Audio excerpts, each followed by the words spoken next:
welcome to Orvar, the all form. As far as our opening hand goes, we do have 3 lands, which is going to be a Volcon Moldrifter. We do have a delay. And we have a little bit of a late game threat with Rise from the Tides. Yeah, I think I like this. There's no reason to ship this one back. Let's go and keep on this one. Kind of like that. Yeah, getting Moldrifter down to get in some card draw and then having at least some sort of counter magic early to stop Aminatou. That sounds like a pretty good plan. But yes, welcome to Orvar the All Form. Hope you're excited. This is a... it's always fun when you have a mono-colored commander that is just absolutely fun to play. And that is definitely Orvar. It ranks up there with Gonti for me. We're playing Orvar, the All Form. Changeling. Whenever you cast an instant or sorcery spell, if it targets one or more permanents you control, create a token that's a copy of one of those permanents. Then, whenever a spell or ability an opponent controls causes you to discard this card, create a token of target. Create a token that's a copy of target permanent. Playing against Baby Aminatou. Don't even know a word yet. Little baby. Baby Aminatou. And, yeah, let's go and lead off with Island. I think we're good with that. Then anything else, let's go and pass the turn to our opponent. Playing against Aminatou, let's make her normal size, which is still kind of a baby because Aminatou's a kid, which is kind of weird to think about. Playing against Aminatou, +1, draw a card, then put a card from your hand on top of your library. Then for a -1, exile another target permanent you own, then return to the battlefield under your control. Then for a -6, choose left or right. Each player gains control of all non-land permanents other than Aminatou, controlled by the next player in the chosen direction. And also, if you're keeping score at home, Aminatou can be your commander, which maybe we're about to see Aminatou. Yeah, Aminatou's on the battlefield. So, let's see what they end up going for. Probably end up going for the +1. I mean, they could go for the -1 to, pop mana crypt for some extra mana, but we'll see what that's going to be. Our opponent's going to go for Watery Grave, and let's see what this last one is. But yeah, I was not expecting the Aminatou to come down like that so quick. They've got it. Let's go and lead off with the Island. And then anything else is going to pass the turn. Now, they did shock Watery Grave in, so we'll see if they've got something. If they end up getting down some sort of flicker effect for Aminatou, we'll definitely end up going for delay. But we'll see if they have some sort of 1-mana counter spell. I mean, if they've got it, they've got it. But if we can end up stopping it with delay, that sounds like a pretty good plan. So we did cover both commanders. Let's give a quick shout out to our sponsors, TCG Player. If you go to bit.ly/JoltMTG, that's going to apply my affiliate link and allow you to get some cards and help support the channel at the same time. So if you do use that, hey, much obliged. Certainly appreciate it. Let's give a quick shout out to MTGOTraders. If you play Commander online on Magic Online, they've got you covered. Let's give a quick shout out to inkgaming.com/Jolt. Let's definitely go for delay on that one. If they've got counter magic, they've got it, but we definitely want to stop Teferi. Especially with that coming off delay, they might even just leave it there. We'll see. And last but not least, I started a Patreon. So if you'd like to directly support cool content like this, there's a link down in the description below. Spell Pierce. Then I knew it. I'm not going to pay for that one. And that's going to be Teferi on the battlefield. So we can see what we can do about this. We've got Rogue's Passage. That's going to be Moldrifter for some card draw. And they do go for the +1 and then untap up to 2 target lands. So we've got ourselves some Esper control going on right now with Aminatou and Teferi on the battlefield. So we see what we can do about it. The only downside is if we can get Orvar down, because that's going to be rough, because that's going to be -3 on Teferi against Orvar. Yeah, this is we're not sitting in a good spot right now with Teferi sitting out there at a 5. Let's go and go for Rogue's Passage. Let's go for Moldrifter. We're going to cast this with a Vogue and see if we can't get some card draw. They've got a counter spell. They've got it. That might clear the way for Orvar, but at least being able to get 2 card draw, we'll certainly take it. All right, so that's going to be Displace. Ooh, and the Mana Drain. Which I do like because we do need a little bit of counter magic. So anything else, let's go and pass the turn over to our opponent. But yes, it is officially free time. Now with Orvar, if you haven't seen this before, Orvar is a pretty fun commander. So we've got Orvar. So whenever you cast an instant or sorcery spell, if it targets one or more permanents you control, create a token that's a copy of those permanents. So let's say that we have Orvar on the battlefield. We end up going for Ghostly Flicker. Exile 2 artifact creatures and or lands that you control, return to the battlefield. So with Orvar on the battlefield, we go for Ghostly Flicker. That's one of the fun things about Orvar is it turns your entire board state into this active token board state. So we can make a copy of islands if we need to. Let's say that we have something like Chromatic Lantern out there. We can make copies of those. Whatever that is, just being able to turn your entire board state into an active copy, target, makes it a lot of fun. Now, if we're going to try to set up an Orvar, One of the things that we do want to do is make sure that we have some sort of way to capitalize on Orvar being on the battlefield after we get it, because if we just tap out for Orvar right now, that's basically just going to be, Orvar with the Teferi, so that's not going to be that good.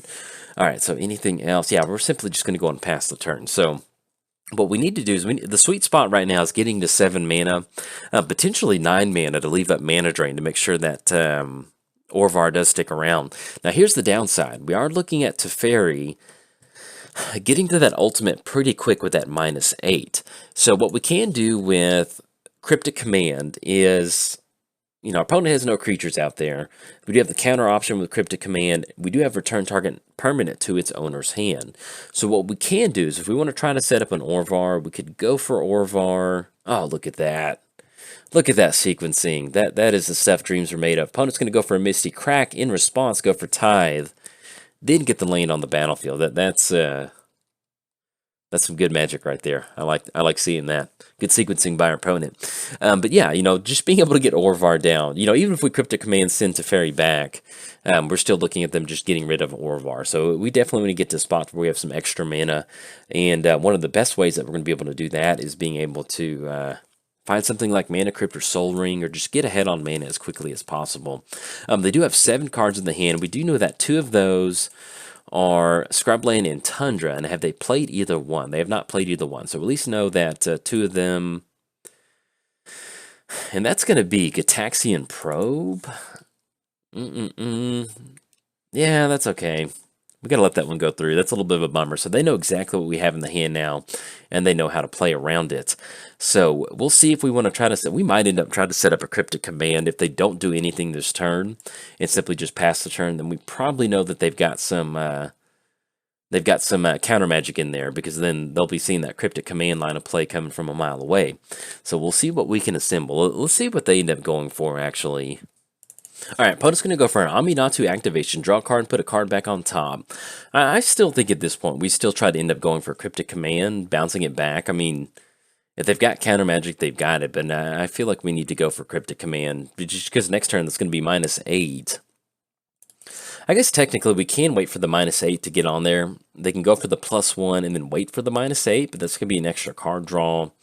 Let's just see how they play this one out. And they did play Scrubland, so that's going to leave Tundra in their hand. That's going to be Palace Jailer. Yeah, I kind of like going for this. Let's go Mana Drain on Palace Jailer. Because if we get to 4 mana, that's fine. If they burn a counter spell on it, that's perfectly fine too. This is going to clear the way for us kind of sending Teferi back to the hand. Okay, so we're going to get that Mana Drain mana.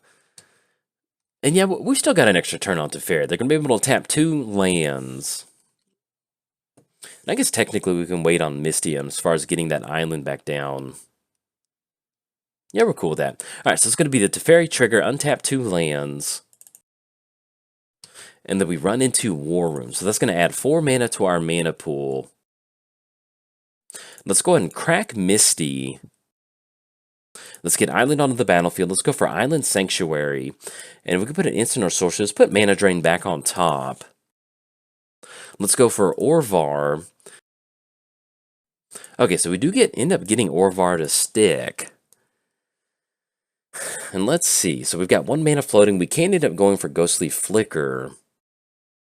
Yeah, I think we end up because we end up going Ghostly Flicker. That's going to make us go down on bouncing the lands, and that'll leave them open to be able to go for spot removal. Yeah, I kind of like going for this. I mean, if they've got an answer for it, they've got an answer for it. So let's go Ghostly Flicker. Because if this sticks, we're going to get those 2. Yeah, there we go. So let's go for Orvar the Allform. Get that trigger on the stack. There should be 2 more islands that come down. Oh, and excuse me, I miscalculated on that. It's simply just getting an extra copy of it. So we actually are down on Cryptic Command. But if they do end up having an answer for Orvar, at least we do have Displace that's going to allow us to bring it back onto the battlefield. I kind of like that. So that does shut us off Cryptic Command, but I still feel like we're still in a pretty good spot going into next turn to at least stop Teferi. The only thing that we need to find right now is getting some extra bodies on the battlefield, some of our value pieces. We do have, what is it? We do have a Hull Breacher in here. We have Spell Seeker.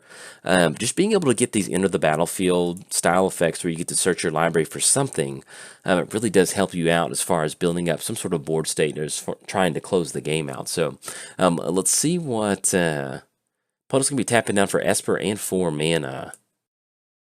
Okay, and that is going to be Hostage Taker. So let's go and let them have Hostage Taker enter the battlefield. So in response to this trigger, let's go and go for Displace on Orvar. And now if they have spot removal in response to this, they've got this. But if not, we're going to be able to have Orvar enter the battlefield again. And then we can actually just leave a copy of Orvar as the token. And then have Orvar go back to the command zone. So we'll still be in basically the same spot with this. Okay, so we've got a copy of Orvar on the battlefield. We have Orvar back in the command zone, and then we have a Hostage Taker trigger that is targeting nothing right now. So if they want to get rid of Orvar, if they have spot removal, they certainly can. But at least we did end up dodging that Hostage Taker from our opponent. So that's going to be Displace. Nothing enters the battlefield. The Hostage Taker trigger just fizzles out. And now we'll see if they have any sort of payoff. You know, we do know that Tundra is one of the 6 cards in their hand. Okay, they're going to go, oh, there we go, yeah. They're going to be able to go for that. So that's going to be the token version. And that's basically just going to be nothing with Hostage Taker because it was a token. All right, there we go. All right, so they're able to get it with Aminatou. I forgot about that ability. But at least we're still in a good spot with Cryptic Command. We're going to draw into Mana Drain. It still should be on top of our library. And so that way, if they do have an answer, at least we can do something about that. So definitely an interesting game. And our opponent actually just said that it shouldn't work that way because it says other, one or more other permanents you control.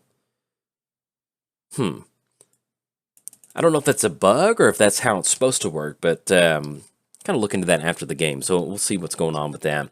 So it's going to be Teferi trigger, untap up to 2 target lands.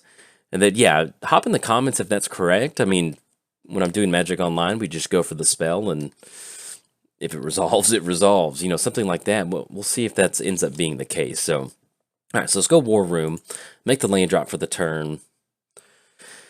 And yeah, while their shield's down, let's go ahead and go for it. So let's go Cryptic Command. Let's go and return target permanent to its owner's hand and draw a card. So let's return Teferi back to our opponent's hand. That's going to be 1, 2, 3. And then we'll tack down War Room. And that's still going to give us access to Mana Drain to stop any sort of extra spell that they may have. Okay, so we draw into another island, and then anything else, we'll go and pass the turn to our opponent. So one of the ways that we might have an option right now is that we're still going to end up going for Mana Drain because even though we do want to have Orvar get down and, you know, make copies of creatures and different things like that, if we can get this Rise from the Tides, we're looking at 1, 2, 3, 4, 5 with Mana Drain. It's not the best thing in the world, but if we can get a few extra spells into the graveyard, that'll really help us out. If our opponent is kind of on the Mana Drain, you know, Teferi game plan, then we might be able to set up a Stroke of Genius and burn a counterspell from them. So we'll see exactly what they've got going on. I mean, we're still sitting at a very good life total right now. I'm sitting at 27. So let's see what they roll out. Okay, that's going to be Baneful Strix for 2, which we're totally okay with. And look at that art. Love it. Definitely doesn't look like like an artifact creature bird. Just, and I think that's what I enjoyed about the Secret Lair birds. You know, Birds of Paradise look good. When you think Baleful Strix, you think Artifact Bird. I don't know, that kind of goofy art, but I don't like it anyway. Baleful Strix is one of my favorite creatures in Magic, but it is kind of goofy art when you think about an artifact creature bird. It's just an owl right there. It looks like an old encyclopedia picture. All right, so opponent's going to go for Aminatou, and look at this value. Oh, that's the stuff dreams are made of right there. And we'll see if they've got anything else coming down for the turn. Oh, Bajuka Bog. Oh. Boy, that cuts us off the Rise from the Tides game plan. So now we're on the Stroke of Genius game plan. That is a bummer right there. And they still have not played Tundra, unless I just missed something. Okay, they have not. All right, so let's go and lead off with Island. And yeah, we're on the Stroke of Genius game plan right now. Let's go for that, because that's going to be at least Stroke of Genius for 5. Kind of like that. We could leave up, you know, Stroke of Genius for 3 and leave up Mana Drain if we wanted to, but we'll kind of see. Now, with Sway of Illusion, this is one of those fun cards in a deck like this, is where we can target any of our creatures and have them become whatever color that we want. And that's going to also allow us to cash in a card draw. So it does work with Orvar, where if we have creatures on the battlefield, we can do something, but it also works out to where, you know, we can just use it as a cantrip, which is always a really good feeling. All right, so we got the crew swinging in for 3. That's going to drop us down to 24. And they're going to go for the Aminatou ability. And I love the art on Sway of Illusion. That's some beautiful art right there. Looks great. All right, so we'll see what they end up going for this turn. We still got the Stroke of Genius that we can tap out for and leave up Mana Drain.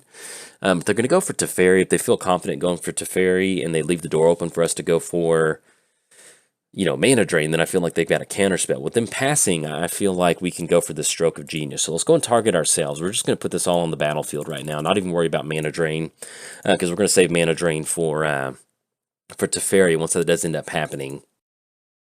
Oh, that's going to be Mana Tithe. All right, not going to... Mana Tithe and Spell Pierce. That's a bummer, man. Okay, so we run into Mystic Reflection. Okay, so that's going to be Mystic Reflection. And we've got Rise from the Tides for 1. So we can tap out for Orvar. That's going to be 6 total mana. And that'll still keep us open on going for Mana Drain or Mystic Reflection.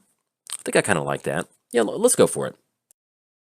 And we're not going to fight on this one. If they've got counter magic, they've got counter magic. If they want to burn it on Orvar, we can always try to go for Orvar next turn. The main thing is that we want to end up being able to stop Teferi at this point. They are getting the value engine going with Baleful Strix, popping that with Aminatou. But at this point... All right, this is going to be War Room activation. Draw a card. Okay, so we do have Orvar on the battlefield. Now, if they want to end up going for the -1, they certainly can. And let's see what this is going to be. And it's going to be Unexpectedly Absent. Put it 2 cards from the top of the library. So we've got Sway of Illusion to draw a card. And I think we're okay with this. Because we can just, we don't really have anything to do with Orvar. So yeah, we're fine with that. So we're going to put that... Oh, we wanted to go on top of the library. That's a bummer. Okay. Anything else will pass the turn. So we've got Mana Drain for Teferi. Yeah, unfortunately on Magic Online, you have to click on the card and then have it go to the library instead of the command zone. Sometimes you just kind of forget about that. So unfortunately, that's what it was. So our opponent's got the... Oh, and actually with our that Mana Crypt trigger, they're getting down to 10. I kind of like this. All right, so let's see what they can do. We've got Baleful Strix and Hostage Taker swinging across. If we do get lucky, we need to get like 3 or 4 Mana Crypt triggers to happen. But hey, I'm not above waiting out a Mana Crypt trigger win. Let's see what else they can assemble for this side. And that's going to be Aminatou targeting Spreading Seas. And yeah, we've been holding on to it. Let's go Mana Drain for Teferi. They've probably got an answer for it, but at this point in the game, we at least need to make our opponent sweat this one out. So we're going to go Mana Drain on Teferi. Oh my goodness. Oh my goodness, that is... But our opponent has... sorry for that little weird edit. I'm sick right now, so I had a little bit of a coughing attack. But if you're going to have a coughing attack when you're laughing about getting hit by Spell Pierce, Tithe, and Force Spike... Yeah, that's definitely something you can get a laughing fit about. So, that's going to be... Yeah, that's a bummer. I mean, our opponent's got the bingo sheet assembled. That's Force Spike, Tithe, and... I'm not Tithe, but Mana Tithe, Force Spike, and connecting on all 3 in one game. That is the thing Magic Dreams are made of. Right there. So, we are looking at... I mean, the game's not over, so we're going to grind this one out. We're going to try our best. Let's go for Reliquary Tower. And we go Rise from the Tides to get a couple zombies on the battlefield, I guess. Yeah, let's try Sway of Illusion. So we're going to have them become whatever color that we want. Let's go and make them red, because I'm sure that would make all the Esper Planeswalkers over there mad. So let's go Sway of Illusion. If they want to counter this, they can. We're going to make them all red. Look at that. Red Palace Jeller. All right, then we run into Neutralize. So we go Rise from the Tides. That's going to be 1, 2, 3, 4, 5, 6. That does cut us off counter magic. And we're looking at 5, which puts us down to like a 3-turn clock. Okay, so let's do this. Let's leave up Neutralize. And we can try to set up a Mystic Reflection in response to Rise from the Tides. I mean, because we could try to go for it now. And then they probably have another counter magic. This is going to be 1, 2, 3, 4, 5, 6. And actually, we don't have enough mana for it. So let's do this. Let's just go and pass the turn. And what we can try to do is we can go for Rise from the Tides. Maybe we hit something with Neutralize. We might be able to... Palace Jailer? Because we can end up going for Mystic Reflection on something like Hostage Taker. That's going to really clean them out, is going for Hostage Taker. Yeah, I kind of like that. Because it's going to be 2-3. Because if we end up going for an entire board state of Baleful Strixes, that's going to be Liliana. What we're trying to do right now is just buy some time. And so I kind of like that, because we can set up a Mystic Reflection, Rise from the Tides, and then we still have access to neutralize. Yeah, well, do we want to neutralize right now? Because they can still end up going for the Teferi option. And this is definitely one of those, you don't counter the tutor, counter the other card, but I'm just trying to figure out if we have enough mana to do that next turn. So it's going to be 1, 2, 3, 4, 5, 6, 7, 8, 9. That's going to be 6 from Rise for the Tides plus 2. That's going to be 8. Yeah, I feel like we need to go for it right now. Let's go 1, 2, 3. Let's go for neutralize. And then if they do have some sort of answer for this, I don't know. Yeah, we're going to stop that, because maybe that was them digging for some sort of counter magic. It's going to be draw a card, put a card from your hand on top of your library. Yeah, because even if we try to leave up neutralize, we're not going to be able to set it up for next turn. If they Imperial Seal for just another counter spell, they're going to have Aminatou, and that's not going to be that good for us. So if we can try to set up this Rise from the Tides with Mystic Reflection next turn, that might get us going somewhere to where maybe we can win with Mana Crypt triggers. I mean, I think either way, we're still going to end up going for Hostage Taker, making the extra copies of that. So, all right, so it's going to be Uozama's Jitte. And if we can get this to stick, you can definitely show how the synergy between the cards in a deck like Orvar just really gives you some really good options, Even if we don't have our commander out there, being able to set up a Rise from the Tides with the Mystic Reflection, that's a pretty good feeling. All right, so we got Baleful Strix swinging across. And the good thing about a 2-3 is it's going to be an extra charge counter trigger that they're going to dodge on that one. So, but yeah, they've got 5 cards left in the hand, and they have played the Tundra, so we can finally cross that one off. We got to go for it. Yeah, we're going to go for Rise from the Tides. First of all, we're going to go Mystic Reflection. We're going to choose target non-legendary creature. Yeah, because we make copies of Hostage Taker. And then we go Rise from the Tides for 4. That'll be 4 Hostage Takers. Yeah, I like that. We can make it work. So let's see what they're tapping out for now. All right, opponent's going to go for a War Room activation. Draw a card. That's going to be the Crown trigger, and that's also going to be Teferi untapping 2 lands. But yeah, if they've got counter magic, they've got it. If we can get this Rise from the Tides to stick, and we can set up a Mana Crypt trigger win, we'll see. We'll see what can happen. I mean, because it also puts them to where they just can't tap down Ancient Tomb, which I like that. So, all right, so we run into Thought Vessel. Let's go Mystic Reflection. And this is what the game hinges on. It doesn't necessarily hinge on this particular play, but if they've got counter magic, they've got it. So let's go Mystic Reflection. They've got Spell Snare. Whoo-wee. All right. So, my goodness. Conditional counter spells.